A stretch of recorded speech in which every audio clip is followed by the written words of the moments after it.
Hello दोस्तों, आज इस वीडियो में मैं आपको बताने वाला हूँ स्टेटमेंट्स इन सी लैंग्वेज के बारे में। दोस्तों, जब भी आप कोई प्रोग्राम लिखते हैं तो उसमें बहुत सारे स्टेटमेंट्स हम लोग लिखते हैं।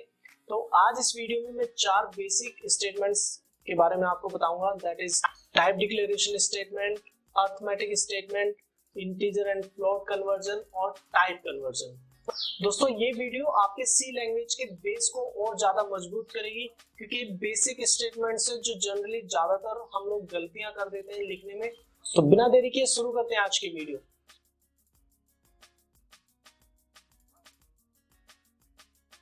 दोस्तों, सबसे पहले बताता हूं टाइप डिक्लेरेशन स्टेटमेंट के बारे में। Number 1 is type declaration. Type declaration statements को हम यूज करते हैं to declare the type of the variable. दोस्तों, अगर आपने कोई वेरिएबल अपने प्रोग्राम में यूज करना है तो बिफोर यूजिंग आपने उसको डिक्लेयर करना होगा। डिक्लेयर में आपने उसका टाइप बताना होता है। फॉर एग्जांपल, मैं यहाँ पर कुछ वेरिएबल्स डिक्लेयर करता हूँ, जैसे integer a, okay, float b और कैर c। मैंने यहाँ पर 3 वेरिएबल डिक्लेयर किए, A B C, integer, float और कैरेक्टर टाइप के। दोस्तों, ये है टाइप डिक्लेरेशन स्टेटमेंट। जब आपने इन वेरिएबल्स को डिक्लेयर किया तो इनिशियली इन वेरिएबल्स में गार्बेज वैल्यू है, ठीक है। तो पॉइंट नंबर 1 कि आप डिक्लेरेशन टाइम पर इन वेरिएबल्स में वैल्यू इनिशियलाइज कर सकते हैं। तो ये करने के लिए आपने, जब आप वेरिएबल को डिक्लेयर करते हैं उसी समय यहाँ पर असाइनमेंट ऑपरेटर का यूज करके आप इनमें वैल्यू असाइन कर सकते हैं, ठीक है। मैंने बी वेरिएबल में 10.25, ठीक है, करेक्टर वेरिएबल में एक करेक्टर स्टोर किया और इंटीजर में 5। तो ये स्टेटमेंट कहलाता है वेरिएबल इनिशियलाइजेशन। ऐसे ही आप एक से ज्यादा वेरिएबल्स भी आप इसमें डिक्लेयर कर सकते हैं। तो कोमा लगा करके आप यहाँ पर कोई और वेरिएबल भी ले सकते हैं। फॉर एग्जांपल, मैंने लिया x, ठीक है, और इसमें भी आप कोई वैल्यू इनिशियलाइज कर सकते हैं, फॉर एग्जांपल 10। तो इस तरह से आप डिक्लेयर कर सकते हैं। एक और एग्जांपल मैं आपको बताता हूँ। यहाँ पे मैंने बी वेरिएबल लिया फ्लोट टाइप, ओके। तो मैं यहाँ पर एक वेरिएबल ले रहा हूँ y, फ्लोट टाइप का है, ठीक है। आप इसमें डायरेक्ट ऐसे वैल्यू स्टोर ना करके आप इसमें एक्सप्रेशन के थ्रू भी कोई वैल्यू डाल सकते हैं। मींस आपने सपोज लिखा 2.5 इंटू 1.5 प्लस 2,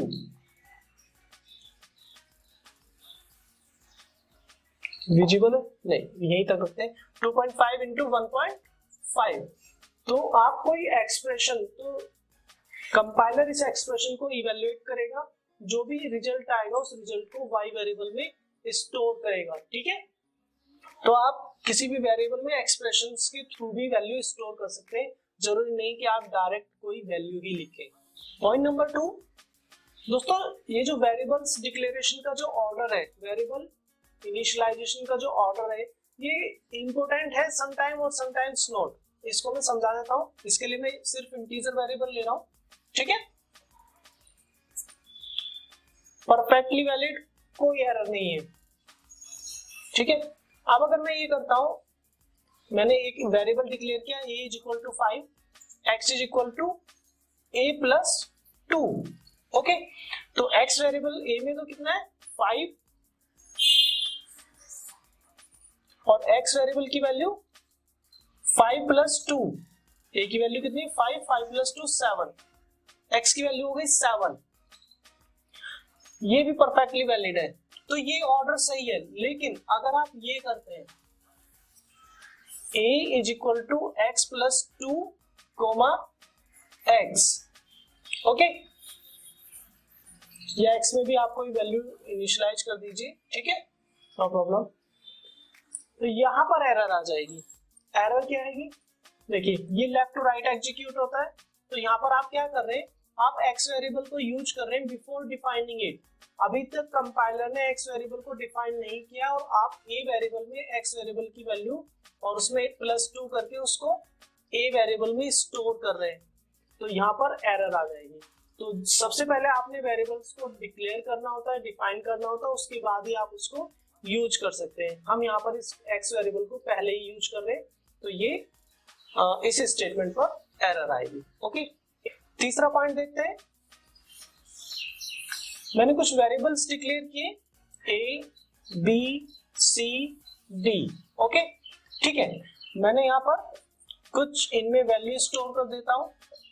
अगर मैं सभी में सेम वैल्यू स्टोर करना चाहता हूँ तो मैं इस तरह से कर सकता हूँ, A equal to B, A B C D, सभी में 25 वैल्यू स्टोर हो गई। ये जो असाइनमेंट ऑपरेटर है ये हम इसलिए कर सकते हैं क्योंकि ये assignment operator right to left execute होता है। ओके, तो सबसे पहले 25 वैल्यू डी वेरिएबल में स्टोर हुई, फिर डी वेरिएबल की वैल्यू सी वेरिएबल में स्टोर, फिर सी वेरिएबल की वैल्यू बी में और बी की वैल्यू फाइनली ए में स्टोर हो गई। तो ए बी सी और डी चारों वेरिएबल्स पर हमने क्या वैल्यू स्टोर की है, 25। दोस्तों ये परफेक्टली वैलिड स्टेटमेंट है, लेकिन अगर आप ये डिक्लेरेशन स्टेटमेंट में करते हैं, कैसे? आपने यहीं पर मैंने डिक्लेयर किया एक variable int A is equal to B equal to C equal to D is equal to 25, तो इस स्टेटमेंट पे एरर आएगी क्योंकि ये एक गलत स्टेटमेंट है। यहाँ पे फिर से वही एरर आएगी क्योंकि ये लेफ्ट टू राइट एग्जीक्यूट होना है और यहाँ पर आप बी वेरिएबल की वैल्यू को ए में स्टोर कर रहे हैं, जबकि अभी तक हमने बी को डिक्लेयर भी नहीं किया, डिफाइन भी नहीं किया, क्योंकि वेरिएबल्स को आपने सेपरेटली डिक्लेयर करना होता है विद इन कोमा, और यहाँ पर कोमा नहीं है इन वेरिएबल्स के बीच में। ठीक है, तो इस तरह से आप नहीं लिखेंगे। दोस्तों अर्थमेटिक स्टेटमेंट में असाइनमेंट ऑपरेटर का बहुत बड़ा रोल है। असाइनमेंट ऑपरेटर के लेफ्ट साइड में हमेशा एक वेरिएबल होता है और राइट साइड में या तो वेरिएबल नेम होगा, वेरिएबल होगा, कोई कांस्टेंट होगा या कोई अर्थमेटिक एक्सप्रेशन होगा जिसमें वेरिएबल और कांस्टेंट दोनों ही हमने यूज किए। ठीक है, चलिए इसको समझते हैं।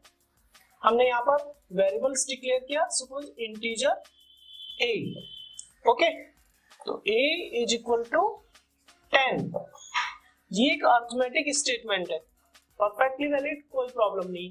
a वेरिएबल में 10 वैल्यू स्टोर हो गई।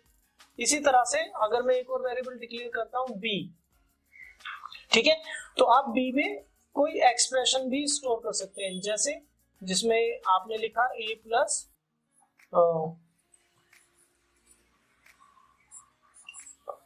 5। ठीक है, तो a वेरिएबल की वैल्यू है 10 प्लस 5 15, तो b वेरिएबल की वैल्यू कितनी हो गई, 15। तो ये एक अनदर अर्थमेटिक स्टेटमेंट है जिसमें हमने एक्सप्रेशन के थ्रू यहाँ पे b वेरिएबल में वैल्यू स्टोर की है।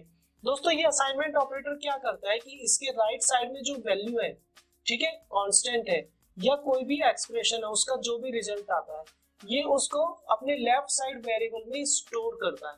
ये दोनों वैलिड है, लेकिन आप ये नहीं लिख सकते, मींस आप राइट साइड के वैल्यू में, अब 10 के पास तो सपोज एक वैल्यू है, ओके, मैं यहाँ पर 5 कर देता हूँ, 10 के पास वैल्यू है, सॉरी a वेरिएबल के पास वैल्यू है 10, लेकिन ये 10 वैल्यू आप 5 में स्टोर नहीं कर सकते क्योंकि 5 क्या है, कांस्टेंट है। तो हमेशा असाइनमेंट ऑपरेटर के लेफ्ट साइड में एक वेरिएबल होना चाहिए। ठीक है, और एक पॉइंट है कि हमेशा एक सिंगल वेरिएबल होना चाहिए। अगर आपने ये भी आप नहीं लिख सकते, जैसे आपने लिखा a plus 5 is equal to b, तो एक सिंगल वेरिएबल होना चाहिए, ये भी गलत हो जाएगा। दोस्तों अर्थमेटिक स्टेटमेंट में आपको एक चीज का और ध्यान रखना है कि जब भी आप कोई अर्थमेटिक एक्सप्रेशन लिख रहे हैं तो उसमें आपको हर एक ऑपरेटर को लिखना है। कंपाइलर अपने आप से एज्यूम नहीं करेगा कि यहाँ पर क्या ऑपरेटर है। ठीक है, मैं दिखा देता हूँ आपको फॉर एग्जांपल, ये जो स्टेटमेंट है a b प्लस 2 मैथ में परफेक्टली वैलिड है, कोई प्रॉब्लम नहीं, लेकिन यहाँ पे कंपाइलर कंफ्यूज हो जाएगा कि a और इस ब्रैकेट के बीच में क्या ऑपरेटर है, यहाँ पे क्या एक्शन परफॉर्म करना है। तो अगर आपने ये स्टेटमेंट को C में लिखना है तो आपने कंपाइलर को बताना होगा कि यहाँ पे उसको मल्टीप्लाई करना है और with in bracket b plus 2। तो कंपाइलर क्या करेगा, b की वैल्यू को 2 के साथ ऐड करेगा, जो भी वैल्यू आएगी उसको a के साथ मल्टीप्लाई करेगा, जबकि इस एक्सप्रेशन में यहाँ पर डिफाइन नहीं था कि आपने कंपाइलर ने क्या एक्शन परफॉर्म करना है। ओके दोस्तों, अब देखते हैं इंटीजर एंड फ्लोट कन्वर्जन। दोस्तों आप कोई भी ऑपरेशन परफॉर्म कर रहे हो इंटीजर और फ्लोट वैल्यूज के बीच में, तो आपको ये 3 चीजें याद रखनी है कि कोई भी ऑपरेशन अगर इंटीजर और इंटीजर वैल्यू के बीच में होता है तो उसका रिजल्ट भी इंटीजर आएगा। अगर कोई ऑपरेशन फ्लोट और फ्लोट वैल्यू के बीच में होता है तो उसका जो रिजल्ट है वो फ्लोट आएगा। और अगर इंटीजर और फ्लोट के बीच में कोई एक्सप्रेशन या कोई ऑपरेशन परफॉर्म होता है, ठीक है, तो उसका जो रिजल्ट है वो भी फ्लोट आएगा। आइए एग्जांपल से समझते हैं। मैंने यहाँ पर लिखा 5 डिवाइड बाई 2। मैं एक ऑपरेशन परफॉर्म कर रहा हूँ, 5 को 2 से डिवाइड कर रहा हूँ, ठीक है। तो इसका क्या आउटपुट आना चाहिए?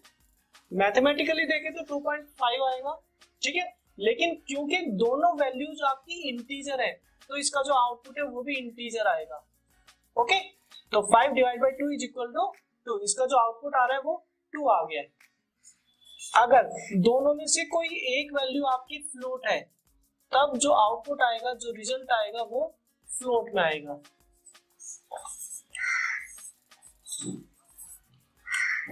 ओके, और अगर दोनों वैल्यू फ्लोट है, तब भी जो आउटपुट है वो आपका फ्लोट में आएगा। तो आपको ये ध्यान रखना है कि अगर दोनों वैल्यू इंटीजर है तो integer result, otherwise float result. आप ऐसे भी याद रख सकते हैं। दोस्तों नेक्स्ट है टाइप कन्वर्जन। इससे पहले जो हमने इंटीजर फ्लोट कन्वर्जन था उसमें इम्प्लिसिटली वो कन्वर्ट हो रहा था, ठीक है। अब यहाँ पर है टाइप कन्वर्जन इन असाइनमेंट। दोस्तों ये जरूरी नहीं है कि असाइनमेंट ऑपरेटर के राइट साइड में जो वैल्यू है वो और जो इधर लेफ्ट साइड में जो वेरिएबल है उन दोनों की जो टाइप है वो मैच करे। एग्जांपल के थ्रू मैं आपको बताता हूँ। मेरे पास एक इंटीजर वेरिएबल है a और एक फ्लोट वेरिएबल है b। ओके, इंटीजर वेरिएबल हमेशा इंटीजर वैल्यू ही स्टोर करता है और float variable float value store करता है, ठीक है। मींस जिस टाइप का आपने वेरिएबल डिक्लेयर किया वो सिर्फ और सिर्फ वही वैल्यू स्टोर करेगा। लेकिन अगर मैं यहाँ पर लिखता हूँ a इज इक्वल टू, यानी कि एक इंटीजर वेरिएबल में मैं एक फ्लोट वैल्यू स्टोर करने की कोशिश करता हूँ, ठीक है, और एक फ्लोट वेरिएबल में इंटीजर वैल्यू स्टोर करने की कोशिश करता हूँ, तब क्या परफॉर्म होगा? क्या इन स्टेटमेंट पे कोई एरर आएगी? दोस्तों यहाँ पर कोई एरर नहीं आएगी। यहाँ पे परफॉर्म होता है टाइप कन्वर्जन। टाइप कन्वर्जन कैसे होगा कि असाइनमेंट ऑपरेटर के राइट साइड में जो भी वैल्यू है, ठीक है, वो लेफ्ट साइड वेरिएबल के टाइप से के अकॉर्डिंग या तो वो वैल्यू प्रमोटेड होती है या डिमोटेड होती है। जैसे यहाँ पर वैल्यू है 5.75 और हमारा a वेरिएबल जो है वो इंटीजर टाइप है, तो ये वैल्यू आपकी डिमोटेड हो जाएगी, यानी कि इसमें जो फ्रैक्शनल पार्ट है वो ट्रंकेट हो जाएगा, वो रिमूव हो जाएगा। सिर्फ a वेरिएबल में स्टोर होगा वैल्यू 5। ओके, सिमिलरली अगर मैं इंटीजर वैल्यू स्टोर करता हूं एक फ्लोट वेरिएबल में, तो ये वैल्यू आपकी प्रमोटेड हो जाएगी, यानी b वेरिएबल में स्टोर हो जाएगा। b वेरिएबल में जो वैल्यू स्टोर होगी वो हो जाएगी 25.0000000। ओके, एक फ्लोट वैल्यू आपकी स्टोर हो जाएगी b वेरिएबल में। तो ये डिपेंड करता है टाइप ऑफ द वेरिएबल पे कि वो वैल्यू आपकी प्रमोट होनी है या डिमोटेड होनी है, ठीक है। ये क्लियर हो गया। इसी के साथ आप यहाँ पर कोई एक्सप्रेशन भी लिख सकते हैं, जैसे मैंने यहाँ पर लिखा, सपोज मैं ये इसी में लिख देता हूँ रफ करके। मैंने लिखा b is equal to, b क्या है आपका? एक फ्लोट वेरिएबल है। मैंने लिखा यहाँ पर a plus 5 divide by 2। Okay, तो कोई भी अरिथमेटिक एक्सप्रेशन है, ठीक है, 5 डिवाइड बाई 2, दोनों वैल्यू इंटीजर, तो इंटीजर वैल्यू आएगी, यानी कि इसका आउटपुट कितना है 2, प्लस a की वैल्यू हमारे पास कितनी है 5, तो 5 प्लस 2 कितना आना चाहिए 7। लेकिन b वेरिएबल में क्या स्टोर होगा 7.00000, ठीक है। तो ये वैल्यू आपकी b वेरिएबल में स्टोर हो जाएगी, दैट इज 7.00000, ठीक है। तो इस तरह से ये वैल्यू भी यहाँ पे प्रमोट हो गई। तो इसे कहते हैं टाइप कन्वर्जन। आप एक्सप्लिसिटली वैल्यू को कन्वर्ट करना चाहते हैं तो आप इससे पहले जैसे ही वैल्यू आई या मैंने ये एक्सप्रेशन लिखा है, तो यहाँ पर आप एज ए फ्लोट यानी कि एक्सप्लिसिट कन्वर्जन भी कर सकते हैं। विद इन ब्रैकेट आप वो टाइप लिख दीजिए जिस टाइप में आप वो वैल्यू कन्वर्ट करना चाहते हैं, ठीक है। मैंने लिखा b is equal to float a plus 5 divide by 2। तो इस एक्सप्रेशन का जो भी रिजल्ट आएगा, जो भी वैल्यू होगी, वो आपकी फ्लोट में कन्वर्ट होगी, तब b वेरिएबल में स्टोर होगी। तो इसको कहते हैं हम एक्सप्लिसिट कन्वर्जन। दोस्तों टाइप कन्वर्जन में मैं एक चीज आपको और बता देता हूं।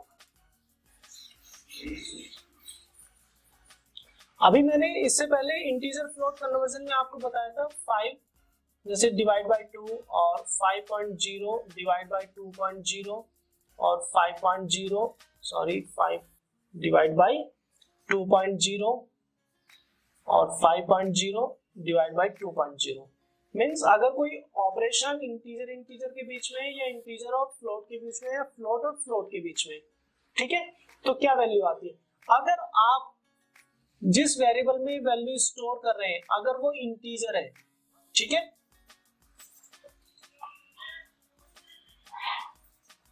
इस तरह से, ठीक है, तो अगर आप इंटीजर में स्टोर कर रहे हैं तो इसका आउटपुट कितना आ रहा है, इंटीजर इंटीजर इंटीजर इंटीजर, और इधर जो असाइनमेंट ऑपरेटर ये जो वैल्यू वेरिएबल में स्टोर करेगा वो वेरिएबल भी इंटीजर, तो ये वैल्यू आ जाएगी 2।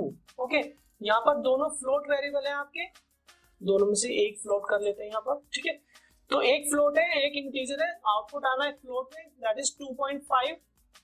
लेकिन यहाँ पर जिस वेरिएबल में वैल्यू स्टोर होनी है वो इंटीजर टाइप है, तो ये वैल्यू आपकी डिमोटेड हो जाएगी और वैल्यू स्टोर होगी सिर्फ 2। इसी तरह से यहाँ पर भी 2.5 आना है लेकिन वैल्यू स्टोर हो जाएगी 2, जो फ्रैक्शनल पार्ट है वो ट्रंकेट हो जाएगा, ठीक है।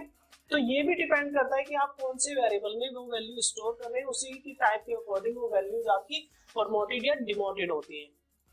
तो दोस्तों इस वीडियो में आपने 4 बेसिक स्टेटमेंट्स के बारे में पढ़ा, type declaration statement, arithmetic statement, integer and float conversion और type conversion in assignment statement.